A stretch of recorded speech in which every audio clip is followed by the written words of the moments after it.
We are going to move on to Tobias. He's our next speaker.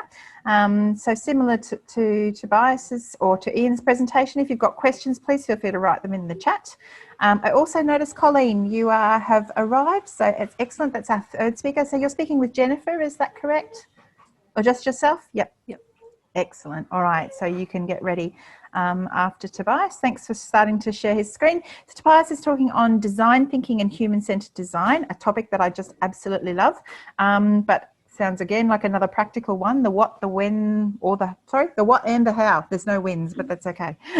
Thanks, Tobias. All right, I'm going to just try to locate a couple of things. All right, I think I'm, hopefully you can see my screen. Yes, we can see your screen. You've shared well, thank you. Okay. Get that one. All right, thanks for previous presentation, Ian. That was a great one, so thanks for having me here today. Well, a number of academics at CQU been including design thinking in their units. The Office of Social Innovation has been drawn from design thinking and human-centered design for some time. And I argue that one of the core skills for social innovation is to be able to do iterative design-driven approaches, which includes design thinking and human-centered design. So the question then is, what are they? And I was thinking about this and I thought, okay, I could just jump in and talk about the human-centered design and design thinking processes and talk about this particular image that you can see, which is from the Stanford D School. We could talk about the steps in it or the phases, discuss the mindset that's required and the tools that you can use and why people tend to use a how might we question when they do human-centered design. And that would be great. But you know, you could structure a class around these and link them to the SDGs. And we're actually going to do that with one of our core units that for the undergraduates that will include a social innovation project. But I was thinking, as someone who did a 4-year design degree, having taught design thinking to designers and then applied it in social innovation projects in the real world and coached people through the human-centered design process, I thought that if you do this in a 15-minute presentation, there's a risk that you reduce what they are about. And that's some of the criticism of design thinking, that it easily becomes a superficial process. So in this short time, I thought I want to explain a bit where they come from and how they relate to innovation. What is a bit unique with the design thinking process, and then this may then encourage someone to think a bit more about how to do them and be in a better place to explore them further, I would think. And I'm actually going to add, if I can while I am talking, maybe I'll do it right after my talk instead. In the chat, I'm going to add all the resources that I'm drawing from that you can then copy and paste and look up yourself. I got some instructions for that. So I'm going to first talk about design, because it's kind of the part of design thinking that is not always that clear. Usually, we know what thinking is about, but design can be a little bit less clear what that actually means. And this scribble is a visual representation of the design process, and it looks pretty messy. And if we don't understand what design is, how it happens, it can be quite scary, be a bit chaotic. And it's obviously not a linear process or a neat problem-solving process, which the previous image may have indicated, that it's got these steps. And that's my first takeaway for you today, that design is actually a messy process. But then even though it is messy, it's not just random. And that's kind of the reasoning we link to design thinking, which can be adopted by non-designers, so managers, business folks, etc. And it's an approach that works well to find creative and innovative solutions, since that is what design is really about. And then if we apply this with people in order to achieve some kind of social impact, it's then a process we call human-centered design. So we put the human at the center of what we do, and then how we then apply the design thinking. And I'm saying this knowing that people conflate these terms all the time, which is fine. I mean, that's what people do. But I kind of like to keep them separate a bit, because I think that it's helpful to think of design thinking as the way non-designers can think like a designer, while human-centered design is a process that involves people, and involves that kind of logic as well. But then this is all a bit up for debate. But that's my second takeaway, that people conflate the terms, but it can be helpful to look at them as slightly different. And maybe I'll unpack that a bit through the talk today. So the other thing that's important for me is the link between social innovation and design. And social innovation, if you're new to that, it should be understood as the process to develop and implement new and novel ideas that can meet social needs and improve outcomes and the way we work together. And these are often complex, systemic challenges, and they don't have a neat solution. So we may refer to them as wicked problems. So if you want to redo something or make it better, we need to understand that that's actually a design process. And in the foreword to Enzio Mancini's book, which is a well-known design thinking book titled Design, When Everybody Designs, Ken Friedman and Eric Stoltman writes, and I'm going to quote here, "All goods and services are designed. The urge to design, to consider a situation, imagine a better situation, and act to create that improved situation goes back to our pre-human ancestors. Making tools helped us become what we are. Design helped to make us human." End quote. So design here is a way, is a way or approach we use to achieve a desired state.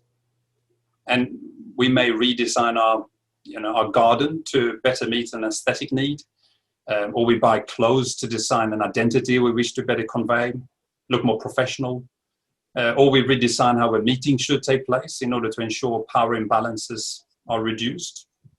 It's all being designed in some ways. And Mancini later explains in the book, though, that the problem is that although design capability, and I'm quoting here, is a widespread human capacity, to be usable, it must be cultivated.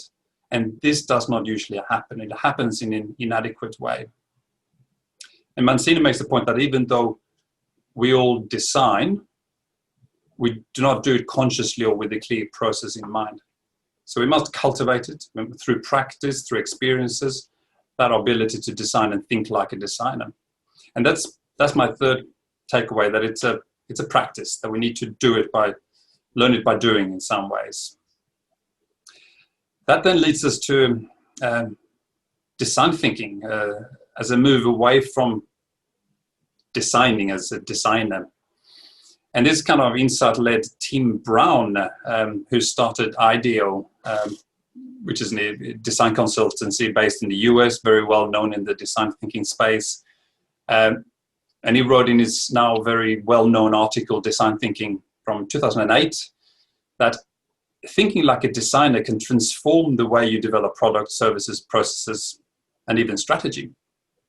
And Brown's article was featured in Harvard Business Review. So he argues that business folks and managers can learn from designers' sensibility and methods to come up with ideas that can better meet people's needs. So for Brown, it's therefore a key ingredient for a leader who wants to innovate. And I think it's also worthwhile to remember here that it's not automatically about improving human condition, human well-being. A human-centered exploration can be used to access large untapped markets because the innovative product better meets the needs of the consumer, whether or not that is actually ethical, good, or sustainable. And the point here is that design thinking and human-centered design are methods that can be used for a variety of reasons. And they tend to be talked about in a particular way. And Brown recognized this at the end. So this is going back in 2008, that ends his article by stating that many of the world's complex issues that have an impact on people, and he writes, requires a human-centered, creative, iterative, practical approach to finding the best ideas and ultimately solutions. And design thinking is just such an approach for innovation. So the takeaway so far has been that design is messy. Design thinking is not necessarily human-centered. And we must cultivate our design capability through practice and experiences. So the next one is that design thinking is more than problem solving. It's about seeing new opportunities that can achieve an aspired outcome. And this is something I think is quite important. And for me, this goes back a long time. So I used to taught a unit called Design Thinking at UTS Design School over 10 years ago. And Professor Kes Dorst provided a lecture, and his thinking was kind of shaping this particular unit. And this was during the time when he wrote what would end up being his 2011 article called The Core of Design Thinking and Its Application. And I'm not going to go into all the details, but Dorst's points was to unpack and clarify how an expert designer thinks. And he wrote that he argued that design professions stand for quite specific and deliberate ways of reasoning. So it's not just a scribble like this one. And if we only look at the visuals developed by IDEO and Stanford D School, we may miss some of the ways that designers think and approach complex problems. And this, I think, opens up design thinking for critique. So, for example, very recently, the other week, someone wrote an article about UX design and explained that design thinking is a superficial process that undermines design practitioners' work. And I only agree, really, if we think design thinking is a simple 5-step process. I think it's actually a lot more complex, and the publications by Stanford D School and IDEO, and I'm going to share some at the end, they do indicate that it is a complex process that we shouldn't simplify. And changing slides there. In traditional problem-solving approach, we know the aspired outcome, aspired value, and then how the context works. And then we tend to focus on designing that thing that will achieve that result. You know, that's a fairly traditional way, but that can miss kind of that really unique aspect of design thinking. So for the most complex challenges, these open problems, designers use what Dorst referred to as abduction and then frame creation, and a particular type of abduction. And this is when we only actually know what we aspire to. So we only know the outcome, but we don't actually know what the problem is. We don't know the what, and we don't know the how. So when you start with the outcome, and you want to achieve the outcome you want to achieve, you can explore different ways to get there and find innovative solutions. And Dorst's suggestions and contribution to this field, I guess, is that we try different frames and test ideas, and that's the logic that an expert designer uses when they're approached with a challenge. And so it means that, my thing here, so if we want to achieve a sustainable and green community, we may use a cooperative frame. So it will work like a cooperative, which means the solution, the what, can be, for example, a process that will help cooperation. But if we use a law and order frame, the solution will work like a metaphorical stick. And it could be a tool that will punish the polluter, and so on. And why is this important, these aspects of design thinking? Well, I think that if we only think that design thinking and human-centered design is problem solving and focused on a problem, and we get stuck there, we do not really get to that core of what designing is about and what design thinking is. So this takes me back to the design thinking process. So here, this is the Stanford D Schools image again, and I've added some bits and pieces. And I don't think any visuals are particularly better than the others. We've got ideas, we've got Stanford, and so forth. See what I'm up to. Yeah, any visuals, they're kind of the same really, as long as we're aware that there are a schematic representation of this rather complex process. So I want to leave with just how, as an educator, if you're interested in design thinking and human-centered design approaches, and you can ask yourself and think about how can students, if we start at the first one, I've added discover and understand, because I think that's an important one. So how can students learn about systems, wicked problems, and mega trends? And then how can students best understand others' experiences and what they aspire to? That's moving into that empathizing space. And then how can students create frames that changes the problem to be solved? Can they be encouraged to look at these in different ways? And how can students use their imagination to respond to how might we solve the problem questions? So the how might we question is a way to move towards ideation. We're forcing an idea. So that's why the how might we questions are used. And how can students build and make basic physical models of the ideas and test these with people? So actually create prototypes of the ideas which they can go out and test, the key thing. 5 minutes or okay, yeah, I'm wrapping up very shortly. And a colleague of mine, Natalie Ewing, who's a senior lecturer at CQUniversity, she told me that she actually gets students to bring in like old toilet rolls, and then, or when they were doing it remotely, they were just using whatever things they could find around their office and build stuff. And it can be quite an exciting, fun thing to do as well. That's really important in this whole process. And then finally, students can, how can students explore how viable and feasible the concept is, and how it can be monitored and evaluated, and then eventually, how could it potentially be scaled for bigger impact? So my last takeaway from this is that don't be afraid of exploring these approaches and involving people so that it's becoming truly human-centered, but then also not to forget that design part of design thinking and human-centered design. So I'm going to stop sharing there, but if stop there. This didn't really clarify how to do it necessarily in any details, but I'm more than happy for people to reach out. But I'm going to put into the chat a long list of resources that you can cut and paste, and you can access all the things that I'm drawing from. There's substantial resources there that can be used, step-by-step guides about how to do this, but it's also some of the other ones that I've used as well. So I'm wrapping it up there, and thanks for that. Thanks, Miriam. Thank you, Tobias. I actually have a bit of an applied question. So there you go, using Bloom's taxonomy.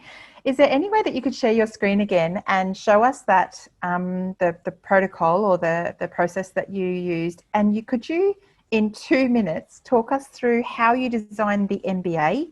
Because I know that you were part of that process. You said you were teaching into the MBA in the Be Different platform. Is that correct? I'm head of course there, but I wasn't part necessarily of developing it as such. Ah, okay. But we do have one of the units in the MBA leadership is social innovation. Yeah. Human-centered design and design thinking is part of it, and yeah. I just thought it might be interesting for us to hear an actual case study or in a snippet form of what this might look like in your experience. Yeah, I mean, I brought up the slide here again, if this is the one you're thinking about. So the probably better example may be the so-called professional practice experience unit, which will be one of the core units in year 2. So this is a unit that all the courses can select if they'd like, and it gives students an option to do a social innovation project or an outbound project or a work integrated learning project. And that is really, I mean, it's using these steps. And that part is really simple in some ways. You know, you spend 2 weeks on that early discovery, empathizing space, 2-3 weeks, getting into the problem, really understanding the challenges and working with people. And then you move in a couple of weeks on the next one where you start defining it, and you synthesize what you've understood, and you're trying to use different frames in a way. And I think that's what can be overstepped and missed if we don't remind ourselves about the design aspects of this. And it can be easily to just jump in. Okay, what did you find out? What's the problems? Let's solve it. And I think that's a risk, and it reduces and it, you know, it makes us less probably innovative in some ways. So I think there can be a structure like that, really simply, and follow some of the books that are provided links to, and so on. But you know, you can also do this in a really concise. And we do human-centered design workshop, or the Office of Social Innovation do that over 3 days. Usually don't get much further than the ideate phase, but it's a taster at least about the process, about how to go about it. I don't know if that helped anyway, but absolutely, thank you. And I'm sorry for putting you on the spot like that and asking a challenging question. No, all good.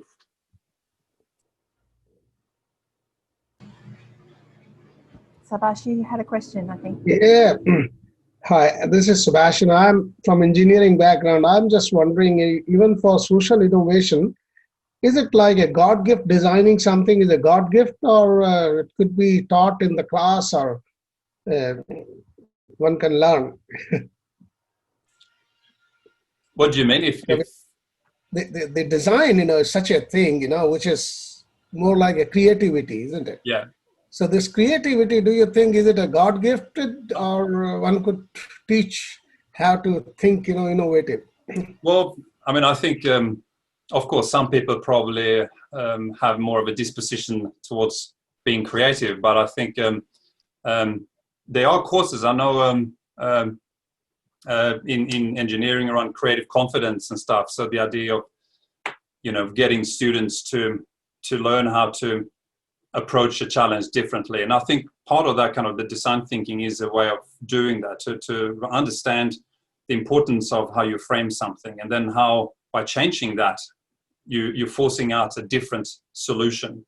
And that process, I think, can be definitely taught. And even these, even within the documents I shared in the chat there's different ways of being a bit more creative when you work with people. So instead of just going, let's go out for an interview and interview people, that it's kind of shown that what people tell you is not necessarily what they mean and what they want and what they desire. So you have to spend time maybe with them, and maybe you have to be a bit creative, maybe get them to draw what they would like, maybe get them to build it.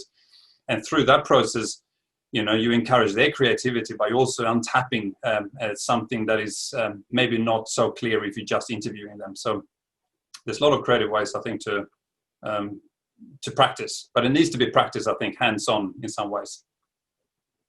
Great response, really good. Yeah, good old nature versus nurture, hey? All right, are there any more questions for Tobias before we move on to our final speaker for the day?